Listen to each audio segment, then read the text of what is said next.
My way, or the highway, and in the driveway is a nice range. Cause I grind through the climb, I invite pain. You'll never hear me, bitch, nah, I don't complain. Just gotta flip the switch and you can go and obtain anything you want, anything you need. Your mind's got the key ingredient, it's belief.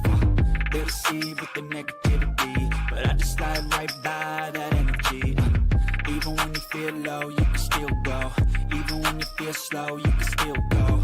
Even when there's no hope, you can still go. I never answer to no, man, I still go. Go, go, go, go, go, go, go, go, go, go, go, go, go, go, go. Hello, everyone. Welcome back to the Gallop Out. I'm your host, Ryan Anderson, and as usual, I get to be joined by Jackson Muniz, my co-host, repping all the Eagles gear. What's up, Jackson? What's up, man? Happy Thanksgiving. Happy Thanksgiving, yes, to you, to everybody that's listening. It is, of course, tomorrow. Jackson, we were on PHP last night, and we went through the first half of the closing weekend Turf Festival Stakes out at Del Mar for this Saturday, races 5, 7, and 9, grade 3, grade 2, and the grade 1. And then today we're going to go over those again, except we brought our guest of our own, and then we are going to go into Sundays as well and do a bit of a live handicapping session as those past performances were released 40 minutes ago, maybe. So without further ado, though, we'll bring on our special guest. You can see on the bottom scrolling ticker on the intro. You saw his name. He's within the money, as are we now, Jackson. You can catch all of the amazing stuff he does. He does a bunch of writing content. He does video content as well. We do the video content stuff too. InTheMoneyPodcast.com. You can see it all. And our guest for the show is Will Humphrey. Will, what's going on, my man? Good evening, guys. Yeah, thanks for having me on. It's exciting to be on this show. It really is. I mean, I've really enjoyed what you two guys have put together and have loved the link up that you've made with In the Money recently. And I'm looking forward to unpicking these stakes with you. There's some really good racing, challenging racing, great way to round out the racing here for 2025 at Del Mar. Oh, yeah, I share that opinion 100%. I was mentioning on the pre-show or at the start of the show, Jackson and I just covered the first 3 stakes for Saturday. Those are always fun to go into. And then, of course, they split it up into a great 2-day festival. So we have plenty of stakes race to talk about. And yeah, I couldn't think of a more appropriate guest to have on for the show than you. So we'll get on into it, though. But first, Will, tell the people a little bit about yourself and where they can find you and what you do. Yeah, so I work for In the Money Media, cover the Laurel racing for In the Money, which is a great gig to have. I love doing that. Partnered up with the Maryland Jockey Club, and I also ride for Graham Motion in the morning. So I am travel the country riding Grade 1 horses for Graham, which isn't a bad gig really. So I'm actually currently out here at Del Mar. Came out here for the Breeders' Cup last month, and we've stayed and trained up to this weekend, and then this weekend we'll be done. I'll get back to Maryland, jump in the car, drive down to Gulfstream, and be down there for the winter for the championship meet. So it's an exciting lifestyle. I love it, and I love covering these races and talking racing. So, Will, I gotta ask, because I know you will be hopping on a plane after this weekend. Will your horses also be hopping on a plane, or are they stuck out here in Southern California? Yeah, are we allowed to swear on the show? Yes, you are. You're allowed to do whatever you want. That is a shitty situation. It really is.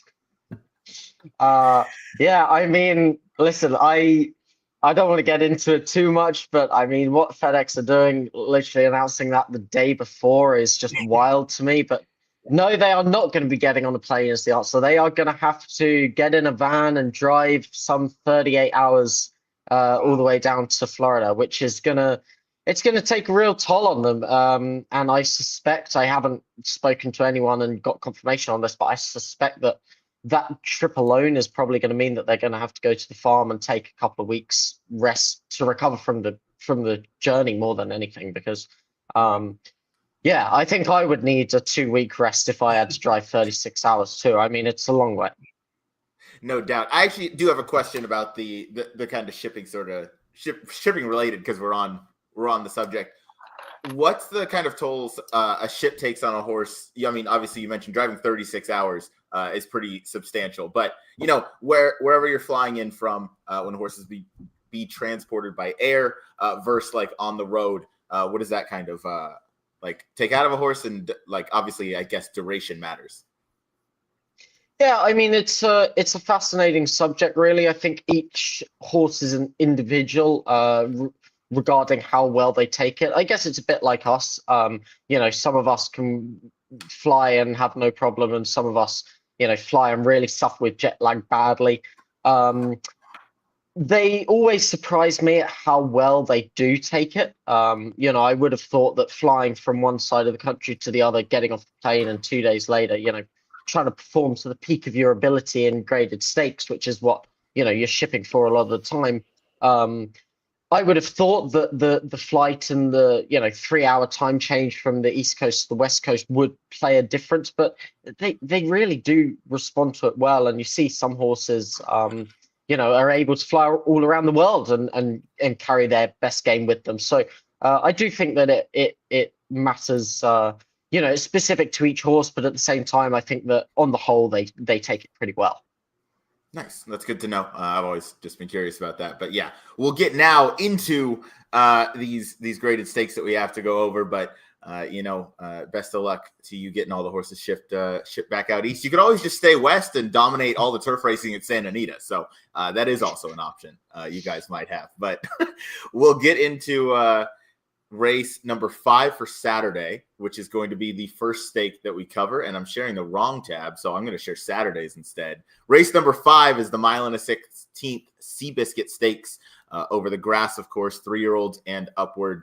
Got a good field here. And Jackson, we did the show yesterday without morning lines or post positions. That's not the case today, at least for Saturday. Sunday, we're still gonna, we're gonna do it old school, but that's all right. Picks are up on the screen. I went 5-3. Jackson went 8-3, and Will went 3-8. So, Will, of course, you are our guest. We'll start with you. A horse that the three of us all respect and got a lot of love last night as well. It's the number 3 Almendares with Johnny V aboard.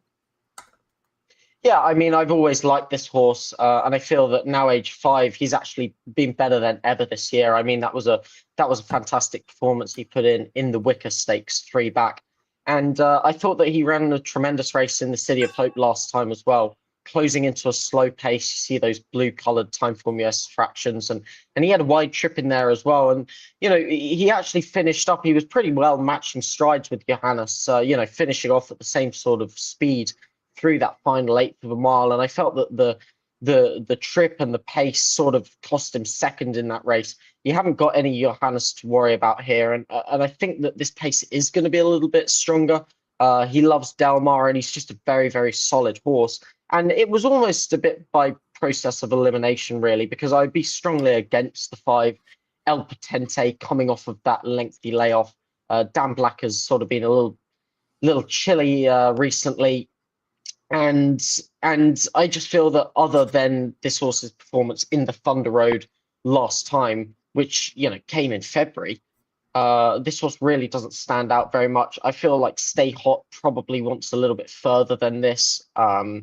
And Sumter, I mean, he tends to run like a $5,000 claim around Del Mar. So, you take those few away, and I think Almendares looks pretty solid in here.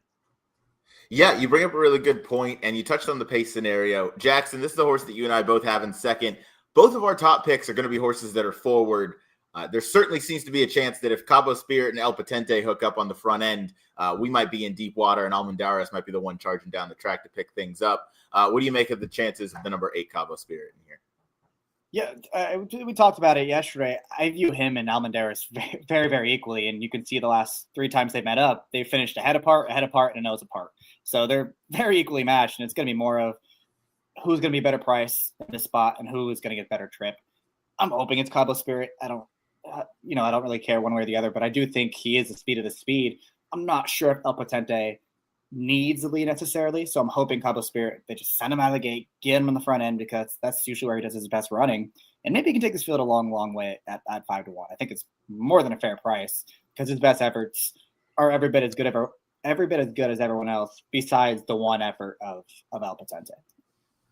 Will, let me ask you about the pace scenario. Who do you think makes the front in here? I personally think it's El Potente's race to give up on the front end. I do think the rider's more aggressive and Hector, especially on the grass. And then I think El Potente is just naturally a little bit quicker than Cabo Spirit is at this current point in his career. What do you think, or who do you think, rather, the pace comes from? I think El Potente is probably going to go forward. I mean, he's a naturally quick horse, and I doubt Hector Berrios is going to take that weapon away from him. I just feel that Cabo Spirit has that outside post, and therefore he's pretty much the controlling speed. You know, I mean, he's going to be able to push El Potente as much or as little as he likes, and I expect with El Potente coming off of the layoff and not having that race fitness, I expect that Rispoli is going to be very well aware of that on Cabo Spirit and probably make sure that he does, you know, make El Potente work on the front and try and expose those fitness vulnerabilities in him. I liked the fact that Cabo Spirit also showed last time, you know, I mean, he ran as well as he's ever run in the City of Hope last time, and he did it actually from a stalking position. So I feel that he's got that ability to pretty much control the pace, expose El Potente, and I think that he's probably going to be the horse in control. That's a really good perspective that you just brought, basically from the mind of a jockey, of how you would view this outside speed contender with a horse on the inside, and being aware that you can kind of control things from out there. So I'm sure that's in Rispoli's mind. He's a smart guy. You mentioned Stay Hot. I'm with you on the distance limitations. I do think Stay Hot wants to go a little bit longer. Jackson, I got to ask you before we move on. This horse, Astronomer, who you know is a bit of a pet of mine, and will feel free to chime in too. He obviously has issues getting his picture taken. Would his best move be to try and get to the lead in here? He kind of just runs in place around there, but he runs strong races. I don't know. That's just the only thing I can think of that could maybe get a change in him. You're muted, Jackson. You know me. I am never going to object to putting a horse on the lead, ever. I don't care who it is. If you're in front, you have a very good chance of winning. And especially a horse like this who hasn't won in a long, long time, switch it up. Like, get really aggressive. If you lose, who cares? Like, you're 10-1 in this spot. Go to the front. Be aggressive. See what happens. Because he's always right there. He just can't find a way to pass horses late. Don't make him pass horses late. Go to the front. Who knows? Hey, don't know till you try, and he's never tried in his life. So we'll go. We'll wrap up race number 5 for our audio listeners. I'm going 5-3. Jackson is going 8-3. Will is going 3-8. We'll move on to race number 7. Race number 7 is the 1 mile Jimmy Durante, the grade 3 for the 2-year-old filly. Picks are up on the screen. I'm going 5-9, Jackson 9-6, and Will 6-1. So again, we're pretty similar as we go along here. Will, your top pick is an East Coast invader coming over. I assume this filly made it on the plane in time. Mike Smith for Brittany Russell. You like Sweet Little Lila and the Jimmy Durante. Yeah, I mean, this race is really, really difficult. And I will freely admit that I'm not particularly confident in my selections here, but I did come down on Sweet Little Lila, who I can tell you is not sweet. She shipped into our barn and she must have tried to bite me like 10, 15 times this morning. She's pretty nasty, to be honest. So, she can run a little, and that's all that matters, right? Yeah. Listen, she's still a maiden, but she shouldn't be. I mean, you go back to that race at Belmont or Aqueduct in her second start. She had a bad trip in there, and she should really have beaten Memorized that day. Connections clearly felt the same because they threw her in a stake next time, and I really liked her when she ran in the Salima Stakes at Laurel 2 starts back.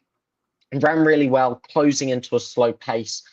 Couldn't quite match strides with Ultimate Love, but that filly went on to, go off as a 7-2 favourite in the Breeders' Cup Juvenile Fillies and is very, very talented. So I don't think that there was any disgrace in not being able to match strides with her down the lane. And then she came back last time, again, tried closing into a slow pace, but was wired by Candy Moonshine. And again, I don't think there was any disgrace in that.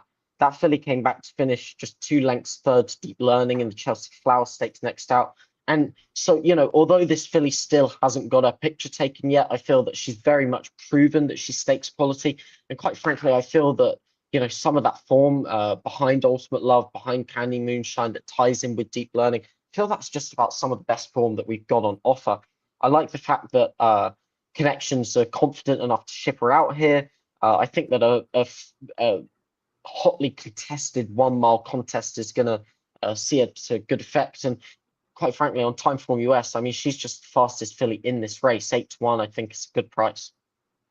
Yeah, 8-1, certainly fair value there. I'm not going to try and talk you off of that. I was pulling up the running lines from the Salima Stakes because two of those that finished in front of her that day ran back in the Breeders' Cup Juvenile Fillies turf on Future Stars Friday. So obviously those were fillies that were doing very well. Even Ultimate Love, that was ridden by Johnny V that day, went off at like 4-1 maybe after the scratch of Precise in that race. So took a lot of money, and she ran very respectably behind her. Jackson, anything to add on the number 6, Sweet Little Lila, who you have in second?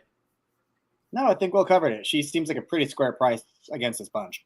All right, then you can go ahead and talk about the number 9, Hypergamy, who I think is your morning line favorite, if I was doing all my number looking correctly. I think so too, which surprised me a little bit.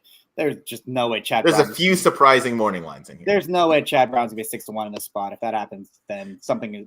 I would stay so far away from her 6-1. Something she's clearly not very good if she's 6-1 here. Yeah, as far as this filly goes, I like what she's done in her last three starts. Just a stake race, 3 back. It was kind of a weird race. It fell apart late. She kind of made the first move into that pace and just got a little tired. That was a respectable effort for being her second career start. Obviously, something happened the next race, and Shane came on last night and said they found out she was sick the night after the race, so she had an excuse for that day. And then, the most recent effort, I know she had absolutely everything her own way, but it came back really fast on the clock. She ran away from the field late, which is what I want to see if you do have things your own way. I want to see you run away from the field. I don't want to see you, hanging on for dear life after setting slow fractions. So I think she did that. And I do know she doesn't necessarily need the lead to be at her best in this spot. So I think she's the one to beat. 7-2 seems a little low to me. I think I probably hope she drifts up a tad, but I do think she's live here. Yeah, I certainly think she's live. I picked her in second. You went over a lot of good points, including that 2-back start at Santa Anita, where Shane confirmed with us she got sick, the night or the morning after the race, and she was perfectly healthy during the race, but clearly was not 100% the day after. So came right back, broke the maiden. You wonder maybe the quality of that field, but could certainly take a step forward. Maybe first time Antonio Fresu last time made the difference. So I'll root for Hypergamy for sure. She'll be on my tickets. One of the last ones I want to talk about before we move on to the grade 1 on Saturday is the number 5, La Vie Lumiere. Kazushi Kimura's aboard for Michael McCarthy, Eclipse Thoroughbred Partners. I love the City of Lights going on the grass, and I like a lot of what this filly has done. Obviously, and I mentioned this last night, my biggest concern is that her worst race on the page by a mile was over this turf course at this distance. So I don't love every bit of that, but I want to think that, maybe that was just kind of used as a stepping stone into the Oakleaf. Maybe they always wanted to get this filly on the dirt and then target the Breeders' Cup Juvenile fillies. And that looks like kind of the progression that they went.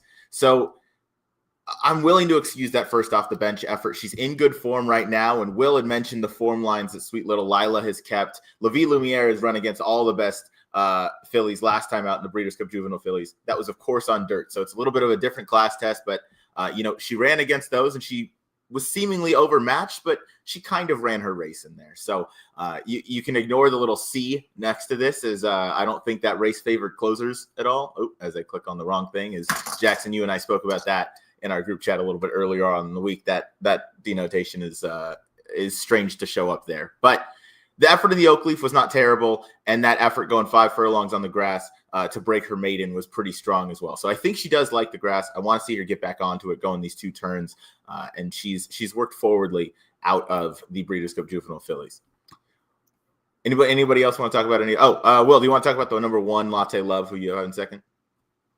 Yeah, I mean, I was sort of scrambling to make a strong selection in second. I would be spready in this race when I actually play the sequence, but I just thought that this filly was very visually impressive last time out. The figure came back good. Demuro 10 for 33 at the meet so far, riding out of his skin. And I just feel that off of the visual that I saw last time, this filly got a heap of upside. I like the inside speed around this track, and I think that she's talented. But as I say, I'd be spready in this race. Yeah, I would be too. You'd be hard pressed to find a sharp handicapper with a strong opinion in a race of 2-year-old fillies on the grass. I think that in itself is a little bit volatile, but we'll keep things moving. Race number 7 for our audio listeners. I'm going 5-9, Jackson going 9-6, and Will is going 1. We'll move on to the feature on Saturday. It's race number 9. It's the 9 furlong Hollywood Derby for straight 3-year-olds. Picks are up on the screen. I don't think we'll see any surprises as heavy favorite, or will be heavy favorite, in the number 3 test score. Will, if we get 5-2 come post time, how much money are we legally allowed to put on this horse?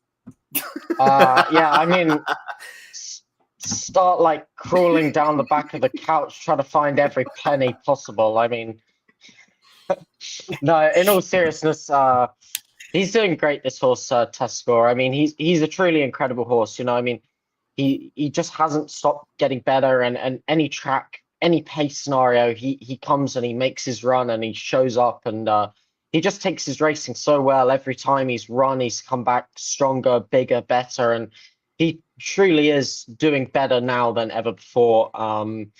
And you know, even better than he was last time when he ran in the Twilight Derby. We kept him out here in California to train up to this race specifically, and he's put in a couple of really nice works with me over the Del Mar dirt track recently, and we just couldn't be happier with him. I mean, he's very much the horse to beat, and yeah, hopefully he can bag his second grade 1.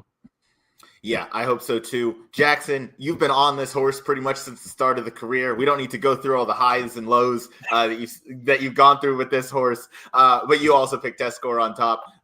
Do you view any other horse as a win candidate, or are you going to try and play some exotics with the 4 underneath or anything like that? Yeah, I might mess around. 5-2 is just ridiculous. He's going to be 4-5 against this group. I'm going to probably try to play an ice cold 3-4 exacta. Hope you get 4-1, 5-1 on it. These West Coast horses in this fielders, they're just not that good. Just to be blunt, they just aren't. And the 4 horse, the Chad Brown horse, is probably the alternative in this spot. He ran well at Aqueduct, 2 back. You know, I don't know how good that field was, but the number came back. It came back strong on the clock. He looked good doing it. And then last time at Keeneland, he had a tough post. He had a wide trip. He was all messy in the gate. Things just didn't quite go his way. But that was also a good field. He finished a nose behind Giocoso, who came and won right back last weekend in the stakes race. So he feels like the other horse in this spot. Probably the 3rd horse in here is the 3rd East Coast shipper, but I really think test score is he's just way the horse to beat in here. And I love when a plan comes together, right? Because as Will kind of said, this has been the plan all along after Kentucky Downs. We're going to get him out to Southern California. We're going to run the Twilight Derby. But the main goal is this race. We're going to have him ready for a peak effort for the grade 1. This seems like his race to lose. You both picked Salamis to finish in 2nd. I picked the number 2 Friendly Confines. I just feel like, again, to go back to using that speed, if Hector can get out there early, maybe he's the only one that lasts. I still think test score wins, and I think 4-5 is still a valuable price on this horse. But I'm going to play 3-2. I'm going to hope that at least Friendly Confines is comfortable in the lead, and test score is going to be out kicking the rest of the field. So I'll go 3-2 in here. Will, before we move on, you guys added the blinkers in the Twilight Derby last time for Graham Motion, or for test score rather. Do you know, or what was kind of the reasoning behind that? And then obviously it resulted in a win, but this is a horse that liked to find himself in the winner's circle anyway. Yeah, I think it was just Manny Franco being a little lazy, to be honest with you. If you watch this horse when he was running it, no, I'm only joking when I say that. But if you watch this horse when he was running at the start of the year, he just took a long, long time to find top gear. I mean, he looked like he was struggling at the half-mile pole in most of his races and would really take a lot of stoking and revving up to get into gear. And from Keeneland in April, Manny was saying, let's put blinkers on him, put blinkers on him, put blinkers on him to try and get him to travel a little bit better. So we eventually did, and then we put Juan Hernandez on instead. But I personally don't actually think that they make much of a difference to this horse. I mean, he's got his running style, but they certainly didn't harm him either. So.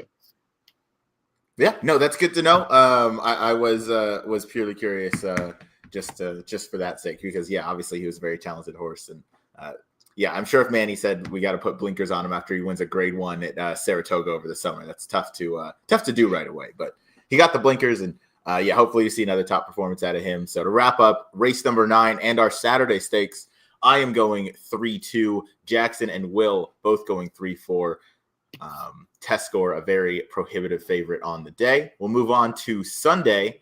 And as I mentioned, we're kind of going to do this live handicapping style. So We're going to start in race number 3. It's the mile grade 3 Cecil B. DeMille Stakes. Excuse me.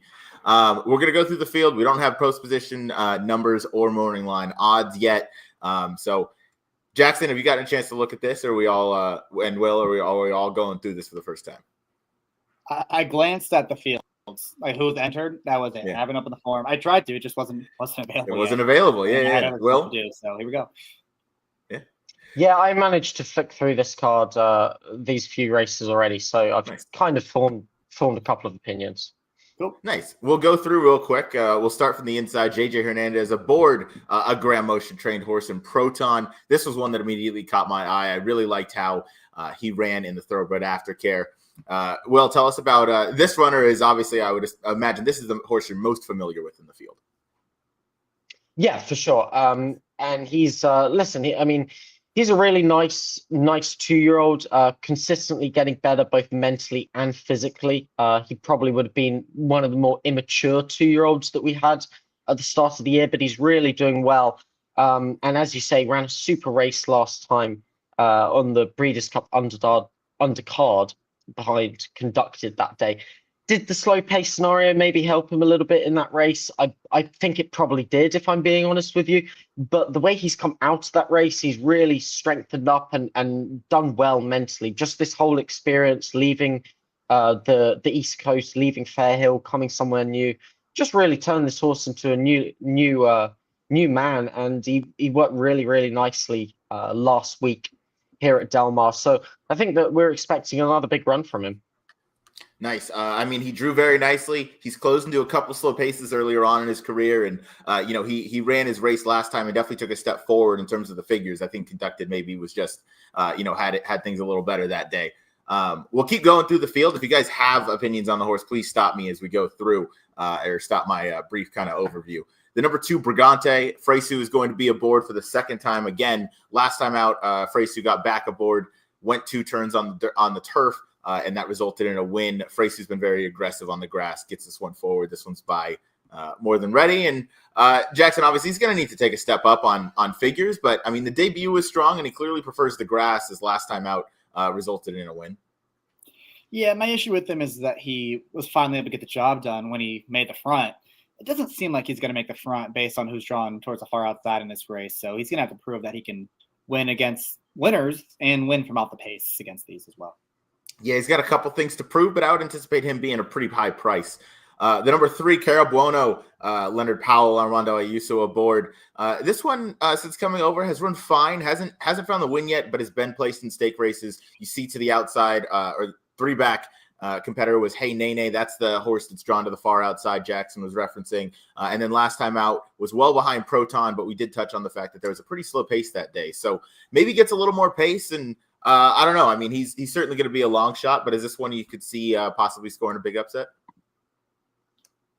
Yeah, his first 2 races here I didn't think were good. Like, he just didn't run very well. He got good setups in there and didn't have much. But last time, as we talked about with Will's horse, it was a really slow pace that he tried to close into at least. And he was still only 5th best in there, didn't pass anyone. But he came home very quickly. I think the final quarter was 23-1. So he's got a kick to him. He needs a setup in this spot, though.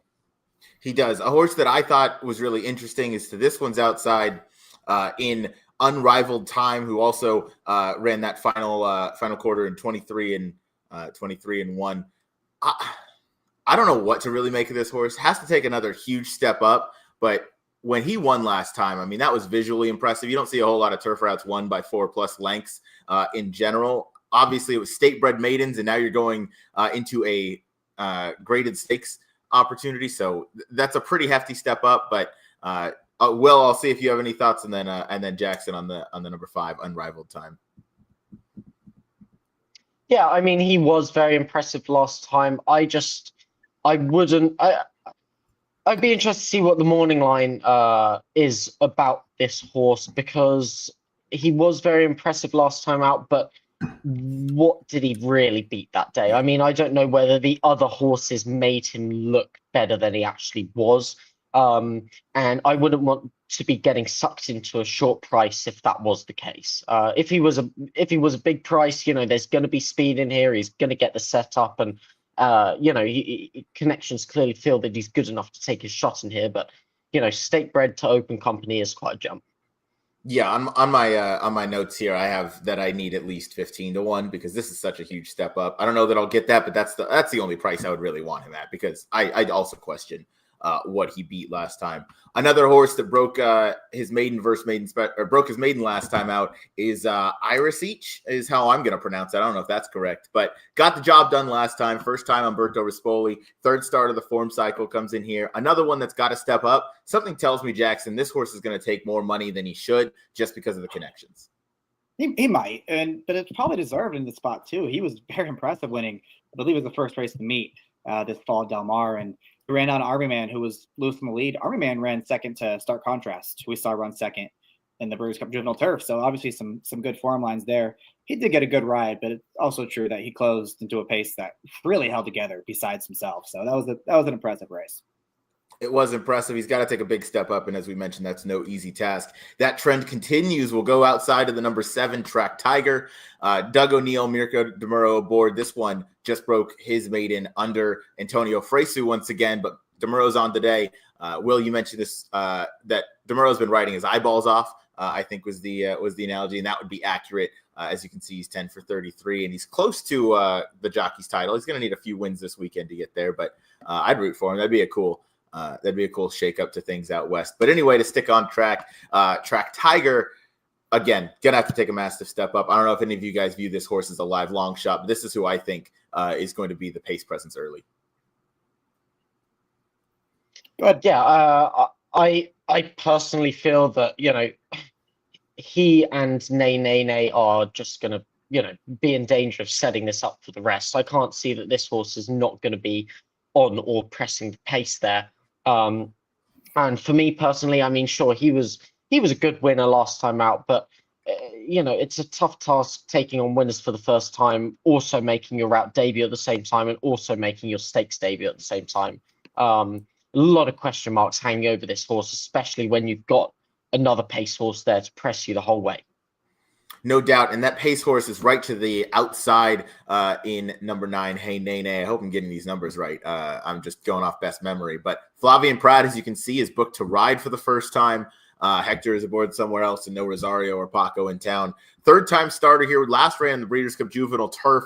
Set the pace, or was up on the pace early. Faded to 7th late, but obviously a horse like Stad won that day. Stark Contrast, he ran second in the Breeders' Cup Juvenile Turf, as Jackson mentioned, was also in there. So Flavian Prat aboard for the first time. Either of you guys like this horse on top? I'm not quite sure yet about if I'm going to pick him in a spot, but there's no doubt he's way the horse to beat. I mean, coming out of the Breeders' Cup, he was 6-1 in there. He took a ton of money into the teeth that some of the better Euros are going to see from overseas. So that's significant money in a race like that. He'll get bet in here, deservedly so. He's run very fast. Does have to answer some questions, whether he makes the front here and has to go fast to do it, or if he has to come from a little bit off the pace for the first time in his career. That's the question mark he has in this spot, but he's definitely the horse to beat. Will, I know it's a little bit early on, so we don't need top picks or anything. This is obviously a horse that's going to take a lot of money, and obviously a horse that has shown a lot of talent early in his career. Sadler doesn't ship to the East Coast often. He did that. They romped in the Tyro, came right back, didn't miss a beat in the Juvenile Turf out here over summer.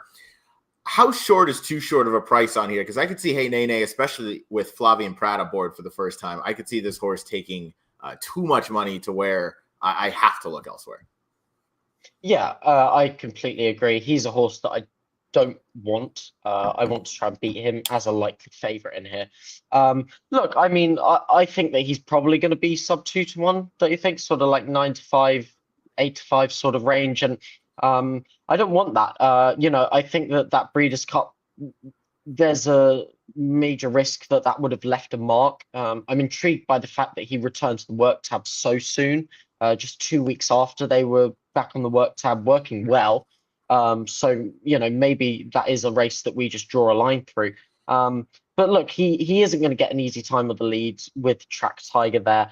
And I just feel that other horses look to be heading in a steeper upward trajectory. I mean, you look at this horse's buyers, 77, 82, 78, 72, and I feel that others are, improving at a greater rate of knots here. and with some other questions hanging over him regarding that last race and the likely short price that he's going to be, I'm happy to leave him alone.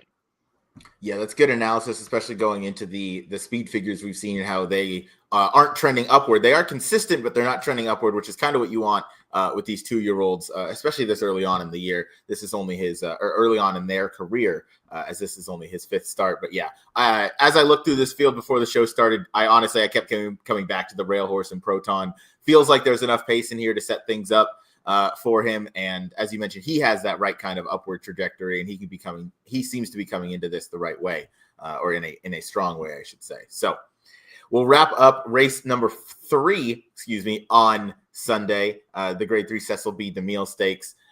We will move things along to race number 7. It's the Grade 1 Matriarch for the older 3-year-old fillies and mares. We're going a mile on the turf course. We'll start down to the inside in the number 1 Medoro. Umberto Rispoli for Peter Urton, This one returns to Del Mar, where she's been very consistent. She's never been out of the trifecta in 6 tries. A hard-knocking horse for sure, but I feel like a Grade 1 is kind of kicking above her weight class, so to speak. She does well. She won the Oceanitas earlier this summer at Del Mar, and she always runs really well, but she seems to be that kind of Grade 3 listed stakes horse. What say you guys? I'm just annoyed with her a little bit because this was one of the horses we went all in on the Breeders' Cup betting challenge this year, and she ran fine. I mean, she was no one was going to beat Special One that day.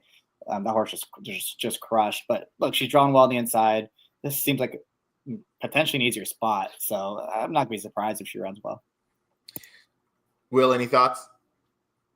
I don't know. I mean, she's for me sort of Grade 2 type. She lost to a filly of ours, Give Me Another, 2 starts back, and I don't think Give Me Another would beat our filly Heredia in here.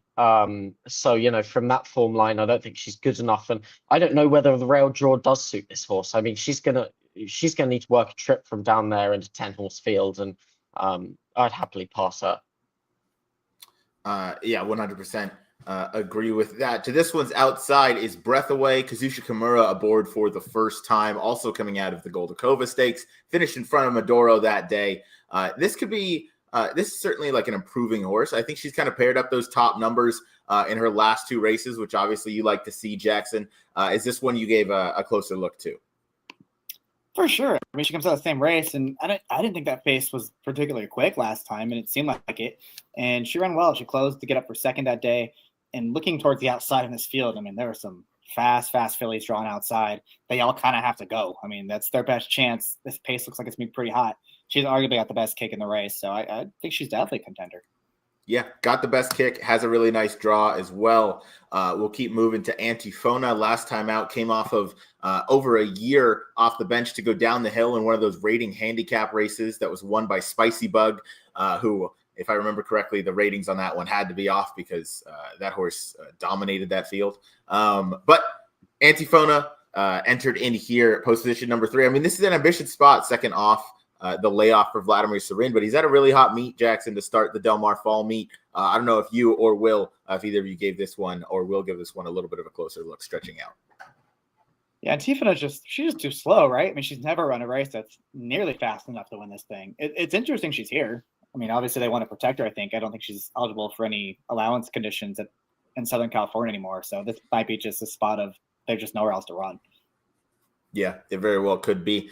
To that one's outside is the horse Vibes, romped under Flavian Pratt earlier on in the summer, came right back to win the Swing Time Stakes with Juan Hernandez aboard, now reunites with Hector Berrios, who was aboard in late July, rather, at Del Mar in the optional claiming event when finishing second.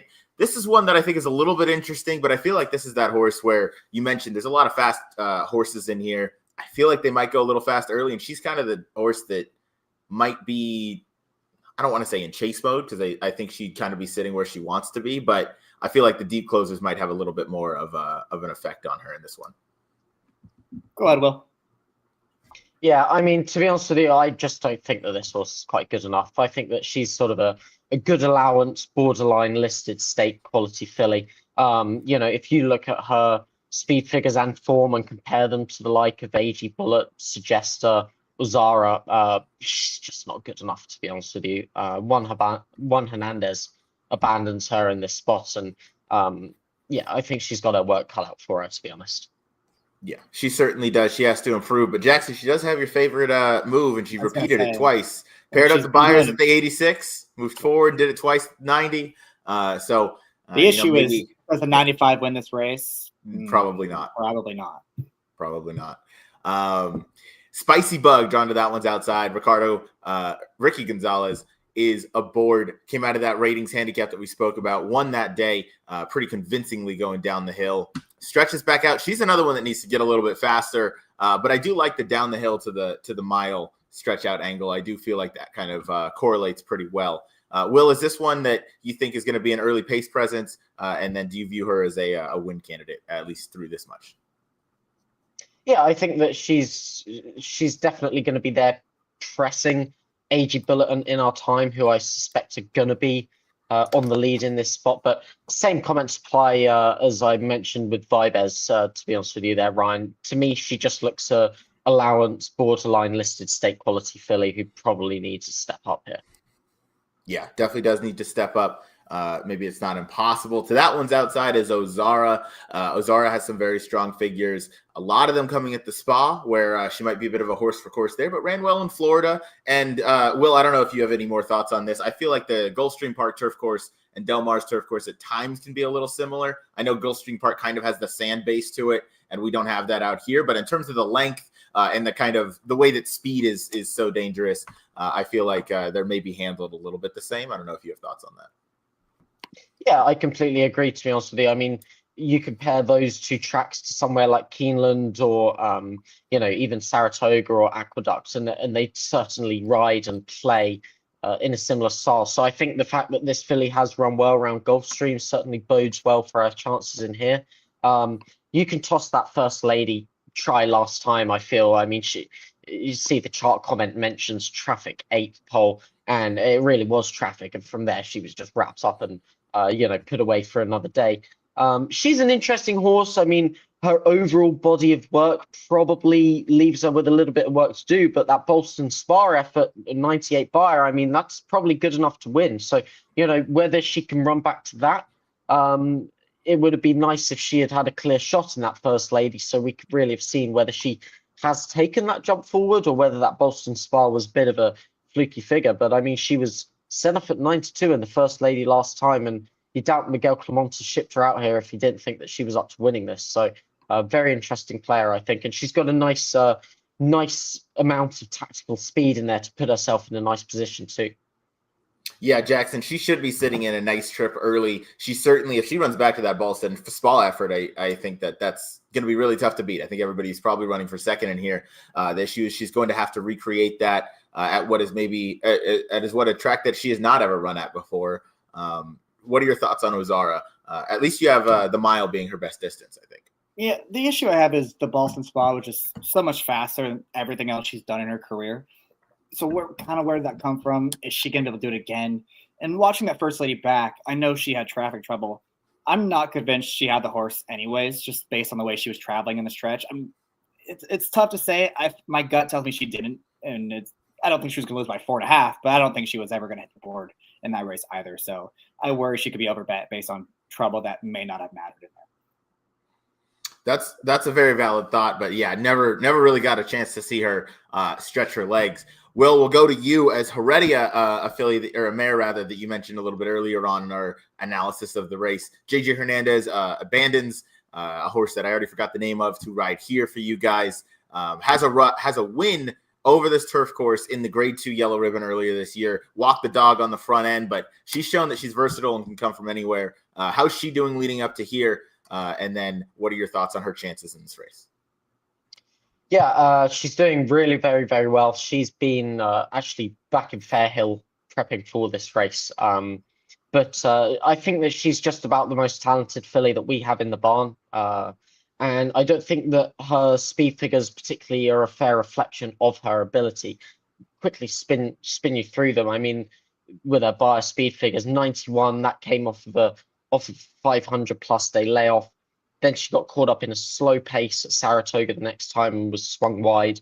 Then she walked the dog in the yellow ribbon, so the speed figure was never going to come back fast.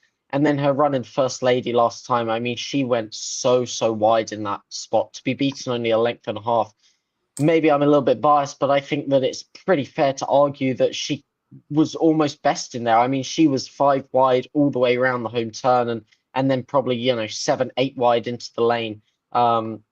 Listen, she's doing fantastically well, and I think that she's much better. I know that she's much better than her speed figures indicate, and I think that she's got a huge shot in here.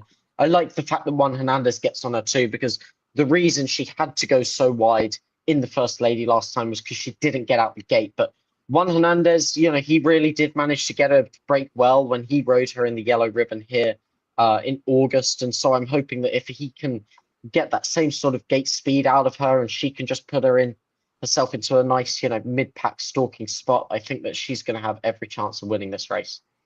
Yeah, she certainly should. I tried to full screen the replay from the First Lady as you were going through that analysis of the race. And for whatever reason, DRF's been having an issue the past day or so going full screen on the replays. But I tried to point it out. You can see the red cap of the Wathman Racing Group. At least 5 wide. I mean, that was so wide the entire turn. And then, she only lost by a little over a length. So I'm with you. She ran a lot better, or could have run a lot better had she not lost so much ground on the far turn, I think is what I'm trying to say. So she's coming into this the right way. She has that kind of upward trajectory since making that comeback in the Beaugay earlier this spring. The summer and fall campaign's been really strong. Jackson, your thoughts on Heredia before we keep moving through the field? No, I agree. She lost so much ground in the final turn and still had the second fastest final quarter in that race. I know she was last and was probably supposed to run fast and down the lane, but she did lose a ton of ground in there. I don't think she needs to be that far back. She seems like she'll be a price, so she's interesting for sure. She is interesting. We'll keep moving through the field as AG Bullet returns from the Breeders' Cup Turf Sprint. John Velasquez is aboard now for the 3rd time.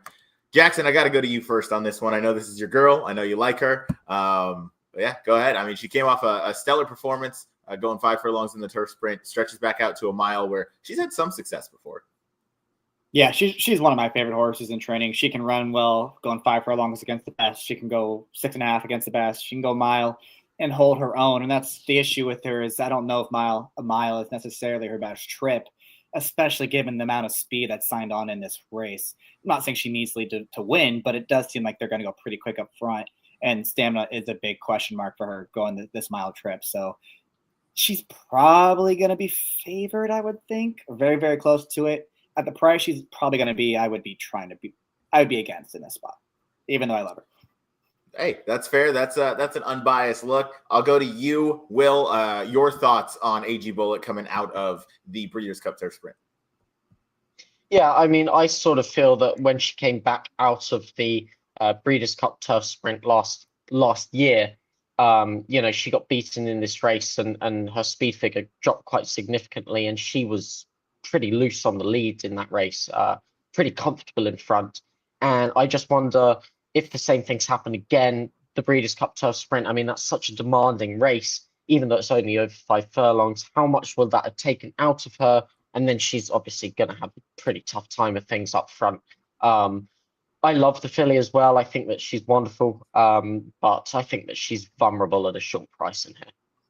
Yeah, I do think she's going to be. Go ahead, Jackson. The one thing I will say about the race last year is Sacred Wish and Gino Romantica, I'm pretty confident, are better than anything she's facing this year, at least. I still think you're trying to beat her at the price she's going to be on Sunday. Yeah, I still think she's going to be it was more the.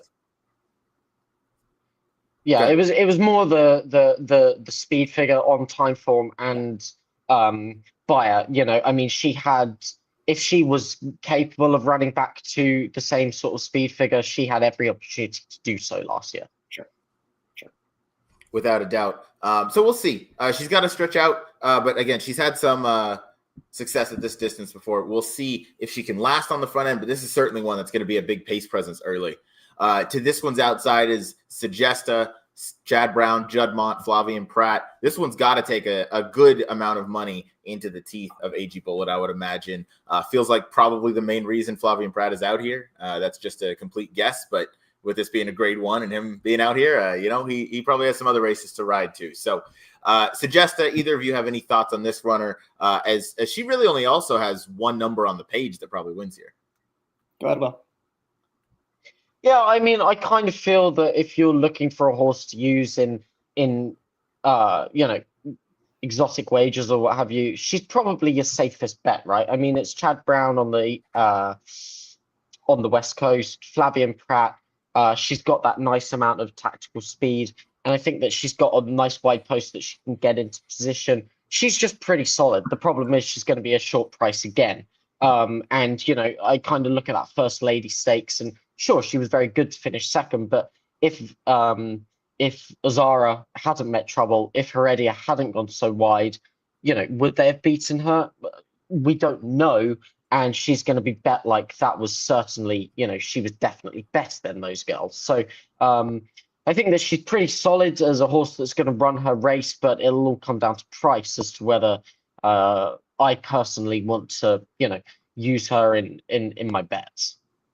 I'm right with you there. I don't think we're going to get a good enough price on Sagesta in this race. I feel like she's going to be maybe the horse that everybody gravitates to that's trying to beat AG Bullet.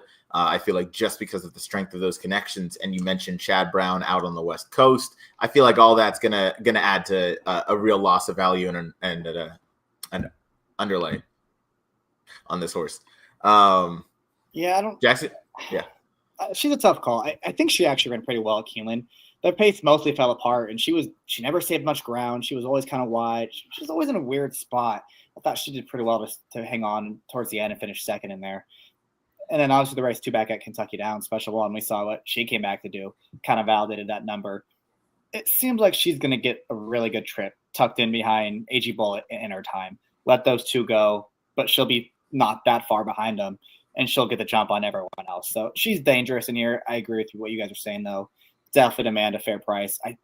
I think 7-2 would be a good win bet on her at 7-2. I'm not sure we get 7-2 though. Yeah, I'm not sure we get 7-2 either, and I don't want to take shorter than that. Last runner in this race we'll talk about is to the far outside, but a major speed presence and not to be forgotten about. It is In Our Time. Safi Joseph ships this one in. Javier Castellano, who I believe is going to be spending the winter down at Gulfstream, if I read that correctly earlier today. Javier Castellano in town to ride this horse. Will, any thoughts? Jackson, any thoughts on In Our Time's chances and what those best chances would be for her? She's got to go. Yeah. Go ahead, Jackson. She got the outside post. She's a turf sprinter. She's got to go. You have one chance to win this thing is to wire this field. Make everyone else go faster than they want to go and hope you have enough left in the lane. Then you've taken out the starts with their late kicks. That's your one chance to win this thing. I don't need her in this race, but she's definitely going to play a part in the pace for sure. Will? Yeah, she's sort of like a B-Tech version of AG Bullet, really. I mean, they're sort of similar type fillies. Both can mix distances, both sort of speed fillies. But she's just not as good as AG Bullet, and they're going to be trying to do the same thing here, send to the front and see if you can hold on. She's not as good as AG Bullet. She's been beaten by both Sagesta and Heredia when she's had things in her favor recently over the summer. And yeah, I can sort of see her running a good fourth, good fifth in here. Not a win contender in my eyes. Yeah, I'm with you. I thought this is definitely a pace presence and could maybe help out those off-the-pace types, but I also did not view this one as a major win contender. Of course, I know all of us are still going to do deeper dives into these races as the past performances just came out about an hour ago. So those are all of the turf stakes going on. That was race number 7 on Sunday, closing day at Del Mar, the Grade 1 Matriarch Stakes.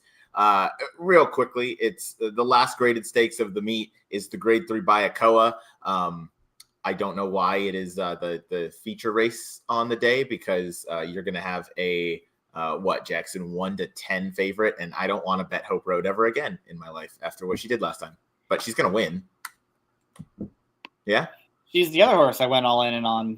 So I missed both halves. Mike and I missed both halves of the double in the Breeders' Cup betting challenge. We felt great about the way we played. I don't know. What is she doing here? It's 3 weeks later. She had no excuse in the Breeders' Cup. I think you try to beat her. I don't know who you try to beat her with. I might mess around with McCarthy horse again because I'm just a fan of that filly, but I don't trust this horse at all. Yeah. Will, I don't know if you've looked deeply at this race, but obviously I know you were there Breeders' Cup weekend. Filly Mare Sprint, she didn't fire at all. She probably should have won that race. She was favored like she should have won that race, and then had absolutely nothing down the lane. Now shows up 3 weeks later. What do you make of that, if anything? And yeah, your thoughts here. She's 2 for 2 at the distance, so maybe she's better at 2 turns. I don't know. Yeah, I mean, she's 2 for 2 at the distance, won this race last year, but she was 1 to 5 in that race and had prepped in the Torrey Pines at odds of 2 to 5. And listen, she's probably going to be the same sort of price in here. I always have reservations about taking horses coming straight back from the Breeders' Cup this side of Christmas. A little bit like the Kentucky Derby. These horses have been prepped all year to peak on the first weekend in November. And after that, it's like, when you've been ramped up, to perform at your absolute max, there's only one way down after that. And I mean, she ran her race. She just, didn't quite fire her best shot. And I can't remember, I'm blanking on the horse's name, but Baffert returned one of his Breeders' Cup starters already, I believe. Was it last Nevada week? Beach. Nevada Beach. And sure, I mean, he got the job done, but phew, by the skin of his teeth, right? At 1 over a marathon turf horse. At 1 to 9. I mean, you tell me that, sure, he got the job done, but to me, he looked like a horse who the Breeders' Cup had left a mark on it. So, look, I think that she is the type of horse that you want to try and beat Hope Road. But again, who do you beat her with? We've got Warming in here, filly who recently won the Autumn Miss. And, I mean, she is training phenomenally well. She's breezing, 48 in hand and has been a real handful for me to get her to go 48 here recently. She's been working so well over the dirt that we thought we'd take a shot at some time, and this race looked like it was coming up, probably not the strongest graded stake. So if we can get some graded stake black type on the dirt for her as well, that's going to be very valuable for her breeding. But looking at this field, I mean, if Hope Road doesn't fire, shoot, I mean, maybe she can even win this race because it's wide open. That's for sure. If Hope Road doesn't fire, it's anybody. So, I mean, Warming is in good form on the turf. And if you've mentioned she's worked really strongly over the dirt. So maybe this switch, just keeps her in good form. And I mean, when fillies are going good, they're normally going pretty good. So maybe the surface switch just kind of keeps encouraging that. And obviously, yeah, I'll be rooting for you because I won't be touching Hope Road with the 10-foot poles that Jackson works with. So, Jackson, any thoughts on Warming? Well, you said that you have 10-foot poles just available at your disposal. So, I felt that was. I said that about 12 months ago. You remember that? Oh yeah, that's in the back of my head, man. I got that, and 1.5 furlongs is 1,000 yards. Yeah. No, look, please know I'm joking.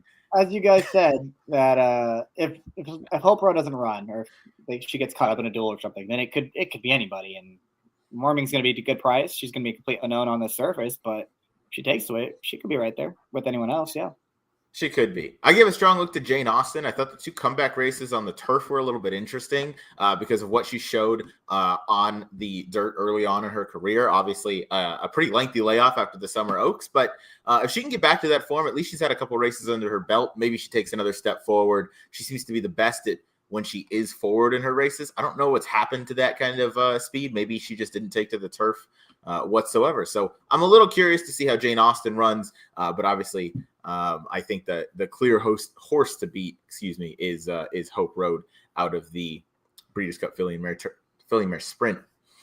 All right, those were. What's up? I'd probably bet Simply Joking in there. Simply Joking? Oh, yeah. Simply Joking. Yeah, it is Simply Joking. Just send her to the front and see what happens. I mean, she was so good early on in her career. Obviously, things haven't worked out in the last couple of races, but you got to put this horse in the race and see if she's still got anything left. That's her best chance. Hey, she is a practical joke who won going 2 turns, so maybe she's got a chance. Wouldn't be a show if I didn't mention that at least once. All right, those were the 6 graded stakes that are taking place this weekend. There's also the Hollywood Turf Cup on Friday out at Del Mar, going 1.5 miles on the grass. We didn't cover that one, but we did cover the 3 main graded stakes on Saturday and then the 3 graded stakes on Sunday. Will, it was a pleasure having you on. Between the stakes on Saturday that we covered, do you have obviously you are most looking forward to test score running. Are there any horses on the other stake races that have caught your eye that you're excited to see run back? That's a really good question. You put me on the spot there. I'll go to listen, I Jackson mean, I'm first. obviously looking forward. No, I was gonna say I'm really looking forward to all of the motion runners coming out this weekend. I think that we have good shots in all the races, to be honest with you. Test score, Proton, Heredia, and Warming. I think that they all go into this weekend with a great chance. So obviously looking forward to them. But as I mentioned at the top of the show, I mean, it is such a good way to round out 2025 at Del Mar. Just great to see all these high quality horses running back, and just excited for the whole week, really. Yeah, it should be a very fun week of racing. It's always fun to close out the Del Mar season with the Turf Festival. Obviously, we'll miss Del Mar. It's going to be about 8-9 months before we're back at the Seaside Oval. I guess less than that, about 7 months, 6-7 months. Thank you, Jackson. Jackson, any parting thoughts, whether it's about any of the horses running this weekend or the fact that the Eagles blew a 21-0 lead to the Cowgirls? Go ahead. You're a Browns fan, all right? You don't get an opinion. All right. No, this is probably the biggest week of racing left for the next couple months. I mean, there's a lot going on between the Turf Festival at Del Mar and everything that's going on at Churchill Downs. They have a great card pretty much the next 4 days. It's a ton of good racing. So this is the last big hurrah for a while. So definitely looking forward to everything that's happening this week. The last big hurrah until we get an average field size of 12.7 at Turfway Park next week. So there's always something to look forward to.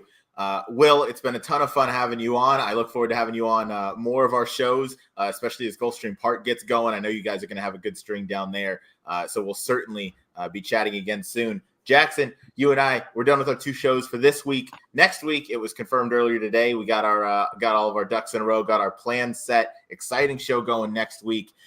We are going to go Tuesday at, I should probably confirm the time. I think it's 4 p.m. Pacific, 7 p.m. Eastern. It's going to be you, Jackson. It's going to be myself. It's going to be Nick Tamaro. And it's going to be Andy Serling for Cigar Mile Day out at Aqueduct. That's going to be a fun show. I'm excited to dive into those races with you and with them. First time for Nick Tamaro to be on here, and Andy Serling, as we know, is a great guy who's been able to join us a handful of times. But we'll wrap things up for all of the graded stakes preview this weekend for the Turf Festival out at Del Mar. Will, thank you again for taking the time to join us. Good luck with all your runners this weekend, and I'm sure Jackson and I will see you trackside because he's coming down. He's on Tony's seminar on Saturday, so Jackson's got to give out all the winners. I am 20 minutes away from Del Mar, so I'm never going to not be there. And Will is galloping all the winners in the morning.